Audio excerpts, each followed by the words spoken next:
देह शिवा बर मोह एह शुभ कर्मन ते कबहू न टरों। न डरों अरसों जब जाए लरों निश्चय कर अपनी जीत करों। अर सिख हों आपने ही मन को एह लालच हों गुण तो उचरों। जब आओ कि औध निदान बने अत ही रण में तब जूझ मरो। जब आओ कि औध निदान बने अत ही रण में तब जूझ मरो।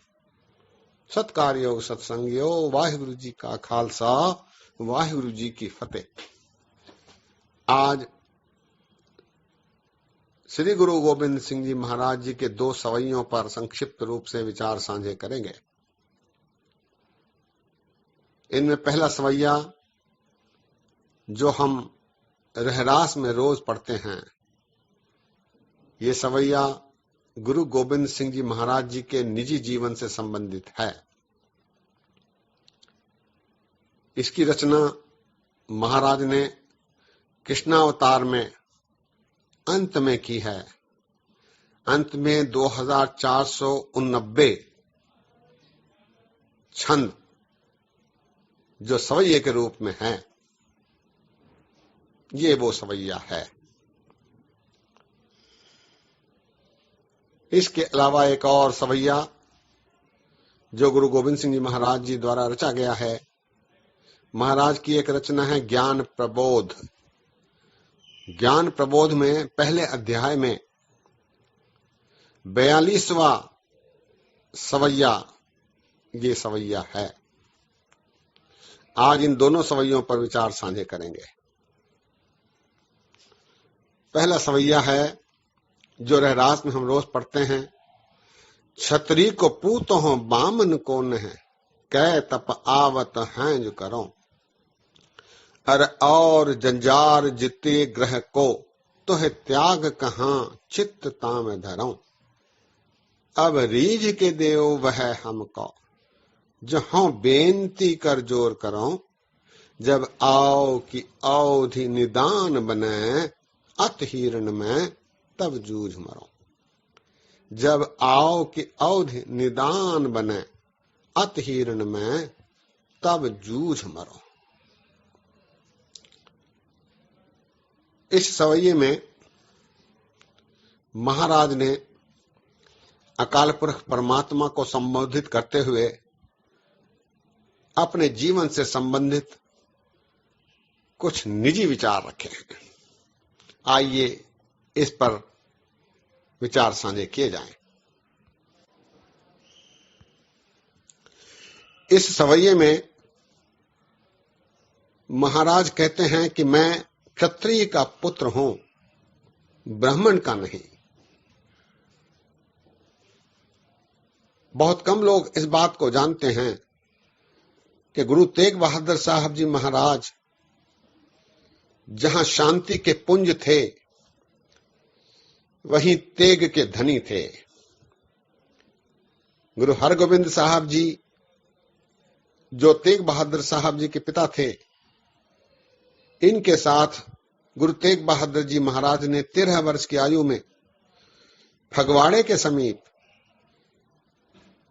मुसलमानों से हुए युद्ध में तलवार की ऐसी कलाएं दिखलाई, ऐसी वीरता से युद्ध किया, जिसे देखकर हरगोविंद साहब जी महाराज ने इनसे कहा था कि तू तेग का धनी है, इसलिए तेरा नाम त्यागमल नहीं तेग बहादुर रखा जाता है। ऐसे क्षत्रिय वीर श्री गुरु तेग बहादुर साहब जी महाराज थे, जो कि गुरु गोविंद सिंह जी महाराज जी के पिता थे। इसीलिए गुरु गोविंद सिंह जी महाराज यहां अकाल पुरख परमात्मा के आगे जोदड़ी करते हुए फरमा रहे हैं, हे अकाल पुरख परमात्मा, मैं क्षत्रिय का पुत्र हूं, ब्राह्मण का नहीं।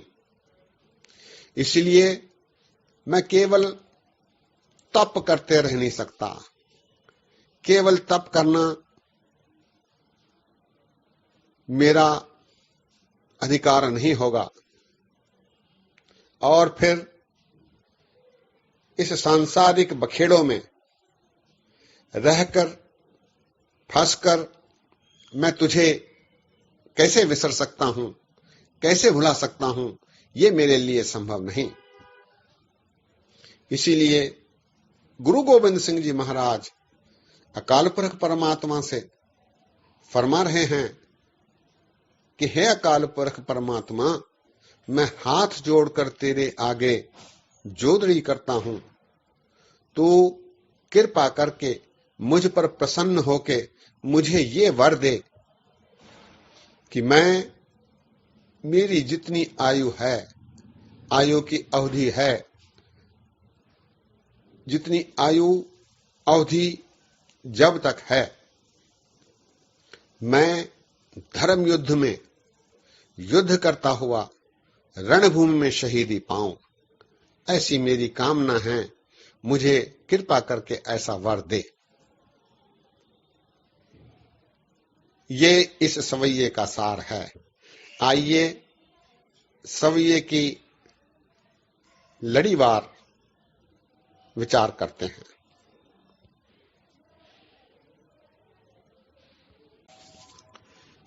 छतरी को पूत हो बामन को नह, कै तप आवत हैं जो करो। हे अकाल पुरख परमात्मा, मैं क्षत्रिय का पुत्र हूं, ब्राह्मण का नहीं। इसीलिए किस प्रकार केवल तप करने तक सीमित रह सकता हूं। कै तप आवत हैं जो करो, और जंजार जिते ग्रह को। ये संसार के जो झमेले हैं, घरों के जो बखेड़े हैं, उनके खातिर मैं तुम्हारा त्याग, अकाल पुरख परमात्मा का त्याग, अकाल पुरख को जपने का कार्य कैसे छोड़ सकता हूं। और जंजार जितो ग्रह को, तो है त्याग कहां चित्त तामे धरो। अगली पंक्ति में महाराज कह रहे हैं, अब रीझ के देव वह हमको। हे सच्चे पातशाह, मुझ पर रीझ कर, मुझ पर कृपा करके, मुझ पर प्रसन्न होके मुझे ये वर दे, ऐसी बेनती महाराज कर रहे हैं। अब रीझ के देव वह हमको, जो हौ बिनती कर जोर करो। कर जोर अर्थात हाथ जोड़कर बेनती। अब रीझ के देह वह हमको, जो हौ बिनती कर जोर करो। कर जोर करो, हाथ जोड़कर बेनती कर रहे हैं। अंतिम पंक्ति, जब आओ की अवधि निदान बने। आओ कहते हैं आयु को, अवधि कहते हैं अवधि को, समय को। निदान अर्थात जब तक। जब आओ की अवधि निदान बने, जब तक आयु की अवधि रहती है, अत ही रण में तब जूझ बरो। मैं धर्म की खातिर युद्ध भूमि में, रणभूमि में लड़ते हुए शहीदी पाऊं, ऐसी मेरी कामना है। मुझे ऐसी कृपा करके वर दे।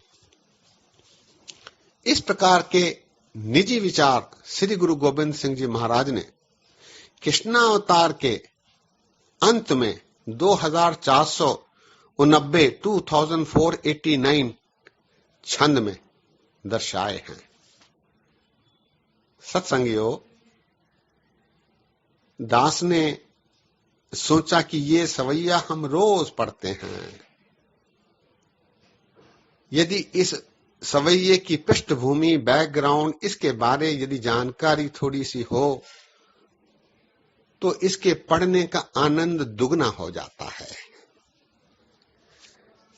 इसलिए दास ने सोचा कि इस गुरु गोविंद सिंह जी महाराज जी के निजी जीवन से संबंधित सवैये को आप जी के साथ साझा किया जाए, ताकि आपका आनंद दुगना हो,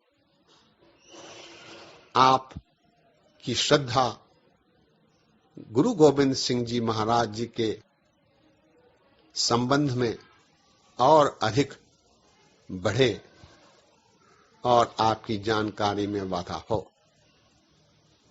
आइए इसके बाद एक और सवैया आप जी के साथ साझा करते हैं। ये सवैया आमतौर पर सारे रागी बड़े चाव से गाया करते हैं। ये सवैया ज्ञान प्रबोध का मंगलाचरण में जो सवैया आया है, 42वां शब्द, 42वां सवैया, ये वो सवैया है। ज्ञान प्रबोध गुरु गोविंद सिंह जी महाराज जी की आध्यात्मिक वाणी है। दुर्भाग्यवश ये वाणी पूरी प्राप्त नहीं हो पाई। जितनी वाणी प्राप्त हो सकी है उसे दसम ग्रंथ में रखा गया है। 471 इसमें छंद हैं। मूल रूप से इसके 5 अध्याय थे, लेकिन 2 अध्याय ही प्राप्त हुए हैं, जिन्हें ज्ञान प्रबोध के सिरलेख से दसम ग्रंथ में रखा गया है।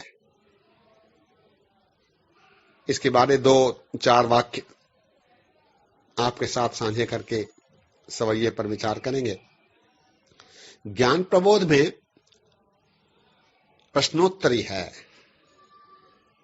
आत्मा परमात्मा से प्रश्न करती है, परमात्मा उसके उत्तर देते हैं। 5 विषयों पर आत्मा परमात्मा से प्रश्न करती है। ज्ञान प्रबोध जो वाणी उपलब्ध है उसमें केवल एक प्रश्न का उत्तर मात्र है, धर्म की व्याख्या। बाकी शेष प्रश्नों के उत्तर प्राप्त नहीं हैं। इस वाणी में मंगलाचरण काफी लंबा है। 471 छंदों वाली वाणी में 111 छंद मंगलाचरण के रूप में आए हैं। इसी मंगलाचरण के क्रम में 42वां सवैया ये सवैया है। आइए इस सवैये को पहले पढ़ते हैं, इसके बाद इस पर विचार साझे करेंगे। छत्रधारी छत्रीपत छैल रूप छितनाथ, छौनी कर छाया बर छत्रीपत गाय। विश्वनाथ विशंबर वेदनाथ बालाकर, बाजीगर बानधारी बंध न बताइय। न्यूली करम दूधाधारी विद्याधर ब्रह्मचारी, ध्यान को लगावे नैक ध्यान हो न पाइय। राजन के राजा महाराजन के महाराज, ऐसो राज छोड़ और दूजा कौन ध्याइय। राजन के राजा महाराजन के महाराज, ऐसो राज छोड़ और दूजा कौन ध्याइय। छत्रधारी छत्रीपत छैल रूप छितनाथ। छत्रधारी छत्री धारण करने वाला, जिसके ऊपर छतरी है। छत्रीपत, इन छतरी का स्वामी भी वही अधिपति है, छत्रपति। छैल रूप छितनाथ, छैल रूप अर्थात जिसका रूप सुंदर रूप है। छितनाथ वो सारे संसार का स्वामी है। छित कहते हैं संसार को, पृथ्वी को। छितनाथ उसका स्वामी है। छौनी कर छाया बर छत्रीपत गाय। इस संसार पृथ्वी को बनाने वाले को सारा संसार छत्रीपत के रूप में इसका जस गायन करता है। छत्रीपत कहते हैं इस संसार के स्वामी को, इस छौनी के पति को छत्रीपत गाय। सारा संसार इस छत्रपति का जस गायन कर रहा है। विश्वनाथ विश्वंभर वेदनाथ बालाकर।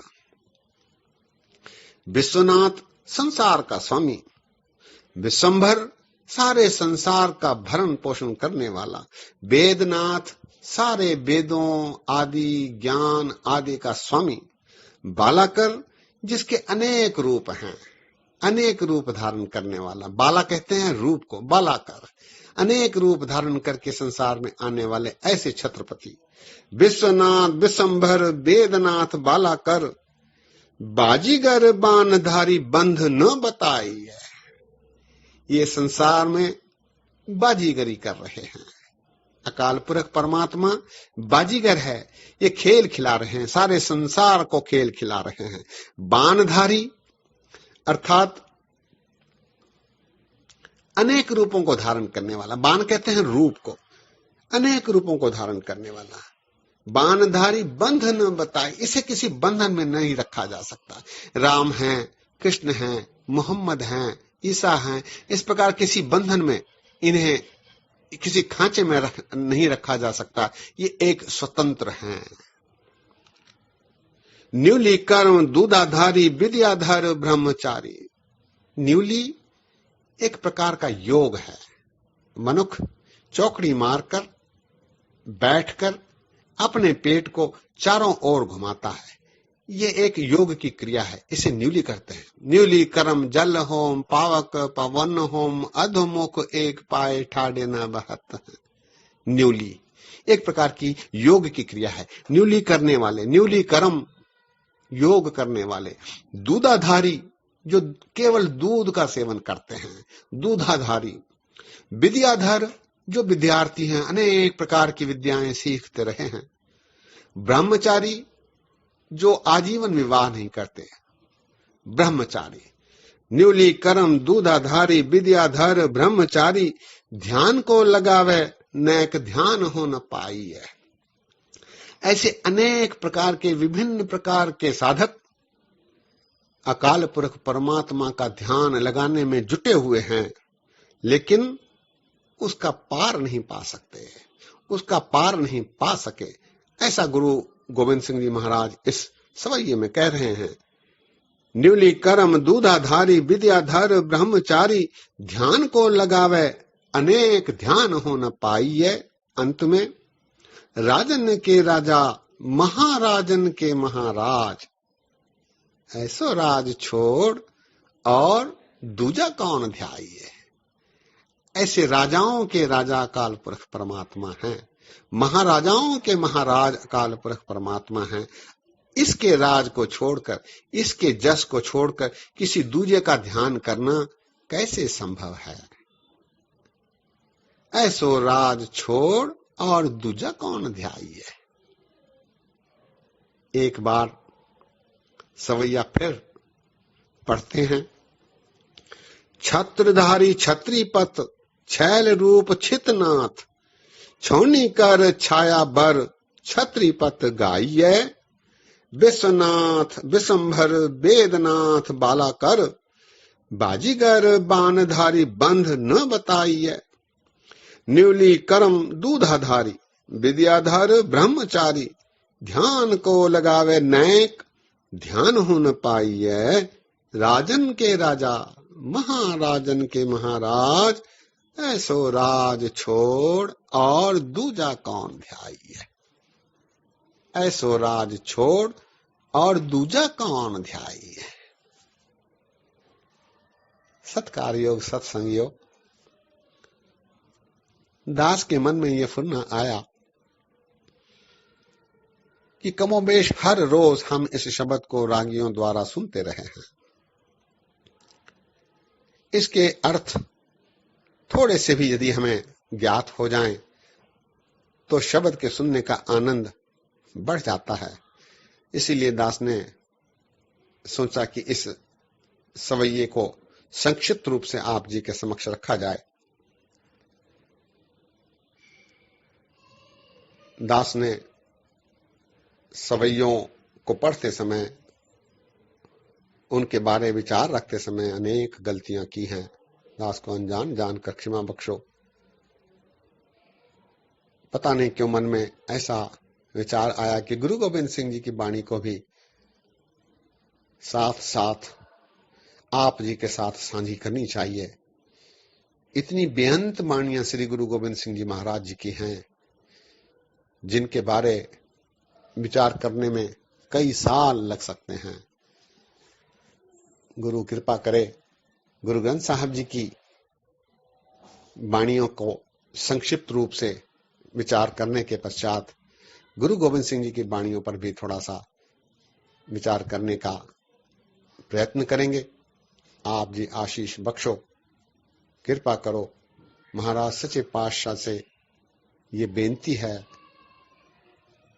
कि गुरु गोविंद सिंह जी महाराज जी की वाणियों पर भी यदा कदा आप जी के साथ विचार साझे किए जाएं। इतने वचनदास के प्रवान करो और यहाँ भूना चुका दी क्षमा बख्शो। फतेह गजाओ। वाहिगुरु जी का खालसा, वाहिगुरु जी की फतेह।